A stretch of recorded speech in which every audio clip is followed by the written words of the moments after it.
ሰላም ሰላም ውድ የሀገሬ ልጆች ሰላም ናችሁ? እኔ ሰላም ነኝ። በያላችሁበት ዳርቻ ዓለም ሰላማችሁ ብዝት ይበልል እያልኩ አሁን ፕሮግራም የሃና 7 ቀን 6 ቀን እየቆየ ሁሉ ሀሳቡ እየሰጠ የሰማው ነገር እዛ ይሆናል አለች ወይ የለም ወይ እያለ ሀሳቡ እያጋራ ይገኛል። እኔም ሀሳቤ ለመጋራት መጥቻለሁ። ምን መሰላችሁ ውዶችዬ? ሀና ሞተች አለች የተባለ በየቀኑ አልተኛንም። እውነት ለመናገር በጣም ደንግጠናል። ከሞቷ በላይ አሁን ነው ያዘን። ምን እያደረገ ቤተሰብ ነው? ምን እያደረጉ አባትና በልጇ ቤተሰቧ ነው? ከሀዘን ወደ ሀዘን ከ4 ወር 2 ወር ያለ ሞታ የተባለች አሁን ሌላ ሀዘን የመጣ ስለሆነ የሁሉ የሃና አሁን መምጣት እኔ ከተገኘች ካለች በህይወት እሰየ የሁላችን ምኞት ነው። የሁላችን ያልተኛምበት ምክንያት ነው። ግን የሃና የብዙ እህቶች ህመም የታየ ይመስለኛል። እንደኔ በጣም ነው ያለቀስኩ። አሁን ከመኝታዬ ስነቃ ወደ ሞባይሌ ስገባ ጉድ ነው ያየሁት ውዶቼ። 2 ሴቶች ነችና 2 ህፃኖች የያዙ በጣም ትናንሾች እና 9 ወር በዛ በረሃ ላይ አስባችሁ ወልዱ አቅፎ ሳይ በጣም ነው ያለቀስኩ። ከሃና በላይ ያዘንኩ። እናም የሃና ድምጽ መሆን ማለት የብዙ ሴቶች ድምጽ ሆኖ ነው የተገኘ። ቤተሰባችኋ ደግሞ ጽናት ይስጣችሁ። በጣም ያሳዝናል። ሃና አይደለም ብዙ ሰው ነው እየጠፋ ያለ በዚህ ድንበር። ምን እንደገደለው አይታወቅም። ሁሉ ወንድም ቢሆን ሴትም ቢሆን ሞታለች ሞታለች ተብሎ ነው የሚታለፍ። አሁን አንድ ተክላይ የሚባል ብቻ ሳይሆን ያ መንገድ በሀገራችን ወንዶች የሚዘጋ ያለ በመንግስትም ይሁን በሌላ አካል ተፈትሾ ነፃ እንዲሆን የሚደረግ መቻል አለብን። አሁን ሃና ነገም ከነገ ወዲያም ወደ ቤታችን ሳይገባ የሁላችን ጥረት መሆን አለበት። የሃና ብቻ ሳይሆን ብዙ ሴቶች ድምጽ መሆን ስለሆነ የሃና ጥረት ለሁሉ ህብረተሰብ ጠቃሚ ሆኖ የሚገኝ ይመስለኛል። የራሴ ሀሳብ ነው። እኔ ተክላይ ብቻ ሳይሆን ብዙ ተክላይ አሉ። ኢትዮጵያውያን ሆኖ እዛ መንገድ የሚሰሩ ከኢትዮጵያ ጀምሮ ደላሊዎች መቀናይ የሚባል ወንድማችን ብዙ ተጋድሎ ብዙ ተቆጣ ብዙ ሰራ። የሚሰማው ሰው አላገኘም። እስካሁን እየጮኸ ነበረና ሞተ ሞተ ተብሎ ነው አልቅሰን አልቅሰን የምንተው እንጂ ማን ነው የገደለ ሲባል ብዙ ጉድ ይወጣ ነበር። ተክላይ ተክላይ ተክላይ ስለወጣ ነው እንጂ ብዙ ተክላይ ነው ያለ ብዙ ተክላይ ነው ያለ።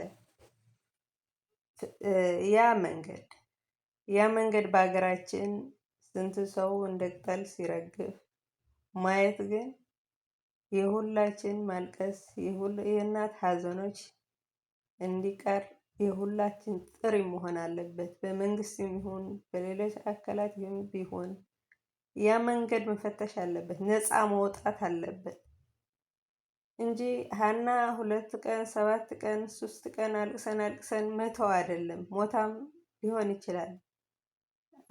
ከተገኛትም እሰየ ደስ ይላል። የሁላችን ምኞትን ነው። ግን የሃና 5 ቀን 6 ቀን አንጫጭተን መተው ሳይሆን ያ መንገድ ነፃ እንዲሆን የሁላችን ጥሪ መሆን አለበት። በአገራችን ያሉ ስራ ያጡ ወንዶች ወደ ስራ መፈለግ ሀገራቸው ገብቶ ሌላ መንግስት እንዲያቀርብሉ ማድረግ እንጂ የሌላ አገር ወጥቶ የማይሆን ነገር መስራት እንዳቆሙ የሁላችን ጥሪ መሆን ያለበት ነገር ነው። እውነት በጣም ነው የሚያሳዝነው። ስንት ወንድ ነው ያለቁ፣ ስንት ሴቶች ነው ያለቁ። በስራ አጣ ምክንያት በትምህርት የለም ምን የለም፣ ሁሉ ወደዚህ ነው የሚመጣ ያለ። ሱዲ ከያዙ ወደ ሀገራችን ነው የሚመልሱን። ያ ያክል ሰበብ የላቸውም። የመንም ቢሆን ያ ያክል ሰበብ ብዙ አልነበረም። አሁን ነው የለመዱ። ሰው መግደል፣ ሰው መቅጠፍ፣ ሰው ሴቶች መድፈር ምናምን እንደዚህ ብዙ አልነበረም። በዛ መንገድ መጥተን ነበር፣ ግን እንደዚህ አይቸን ሰምቸን አናቅምና ያ መንገድ ያሉ ደላሪዎች ነፃ መድረግ ከቻልን የኛ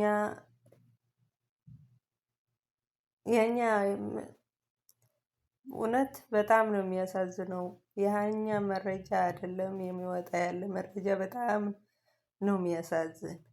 በጣም ስንት ሴቶች ነው እዛ በረሃ ያሉ በጣም ያሳዝኑ። ከትምህርት መጥተው ከሌላ ሌላ የሞቱም እንደዛ ያሉ ይሆናሉ። እና በቪዲዮ ስናየው አያተኛም። ሁላችን መተኛት የለብንም። ትኩረታችን ወደ አንድ ሰው ብቻ ሳይሆን ያ መንገድ ያሉ ንጹሃት የሚገድሉ ሰዎች የሚገድሉ ያሉ ሸፋቱ ነፃ መውጣት ከሁሉ የተቋቋሙ ኢትዮጵያውያን ነው። ከአንድ ብሔር ብቻ አይደለም። ትኩረታችን ያ መንገድ በሀበሻ መዝጋት ለምን አስፈለገ? ያ መሆን አለበት እንጂ ያ ትግሬ ስለሆነ ያ አማራ ስለሆነ ያ እንደዚህ ከተባለን ራሳችን መጨራረስ ነው እንጂ ሰው መፈለጊያ አይደለም። ሁላችንም አንድ ሆነን ያ መንገድ ነፃ መውጣት አለብን። በድምጽም ቢሆን በህግም ቢሆን ለዓለማችን ድምጽና መስማት አለብን። ያ ትግሬ ስለሆነ ከተባለ መደባበቅ ይገኛል። ያ አማራ ከሆነ ከተባለ ብዙ ይደበቃል። ያ ኦሮሞ ከተባለው በዛ መንገድ ሁሉ ይደበቃል። እንዳይደበቅ ነፃ መውጣት ልጆቻችን ወይም እህቶቻችን ወንድሞችን ነፃ ማድረግ ከፈለግን በብሔር ሳይሆን አንድ ድምጽ ሆነን ያ መንገድ ነፃ መውጣት አለብን። የኔ ሀሳብ ነው። ወደ ብሔር ወደ ሌላ ነገር ብታደርጉ ሀና አይደለም ሌላም አይገኝም። ምክንያቱም መደባበቅ ይመጣል፣ ሌላ ነገር ይመጣል። ያ መንገድ ግን ነፃ እንዲወጣ እኔ ፍላጎቴን ነው የሚያካፍል ያላችሁ። እናንተ ምን እንደምትሉ ሀሳባችሁ አካፍሉኝ። የሀና ድምጽም የብዙዎች ድምጽ ሆኖ እንዲገኝ ተስፋ አደርጋለሁ። ወደ ብሔር ወደ ሌላ አትትኩሩ። ሀና መፈለግ ደግሞ በጩኸት ሳይሆን ወደ ሌላ ፕሮግራም ወደ ሌላ ጩኸት ሳይሆን ካለች በህይወት ምናልባትም በሽማግሌዎች መሞከር። ምክንያቱ ህይወታ ከዛ በኋላ እንዳያልፍ ስለፈራሁ ነው እንጂ ካለፈ መመለስ አይቻልም። ግን የሀና ድምጽ ለብዙ ድምጾች እንዲሆን ከፈለጋችሁ ትኩረታችሁ ወደ ብሔር ሳይሆን ወደ ሁሉ ያለ የመን ማትኮር አለብን። የመን ያለ ሁሉ ወጥተን ቢሆን ሳያሰራ ይሁን ያ ስራ እንዲያቆም ያ ስራ እንዳይሰራ መቆም የሁላችን ስራ መሆን አለበት። የሁላችን ድምጽ መሆን አለበት። በተለይ ሴቶች አማራ ሲባል መደበቅ ይፈልጋሉ። ኦሮሞ ሲባል መደበቅ ይፈልጋሉ። ትግሬም ሲባልም እንደዛ። ሴት ለሴት ደግሞ እኔ በጣም ነው የሚያሳዝን። ሴት በመሆኔ እንኳን አበሻ ሌላም ሀገር ብትሆንስ ለምን ድምጽ አንሆንም? ለምን ከልባችን እንዳይሆን እና ትኩረታችሁ ወደ ብሔር ሳይሆን ወደ ሰው መሆን አለበት። በፈጣሪም በሰው ክብር ታገኛላችሁ። ምኞታችሁን እናንተ ያሰባችሁን በኮመንት ወይም በውስጥ እንገናኝ። እኔ ያልሆነ ነገር ከተናገርኩ ይቅርታ አድርጋለሁ።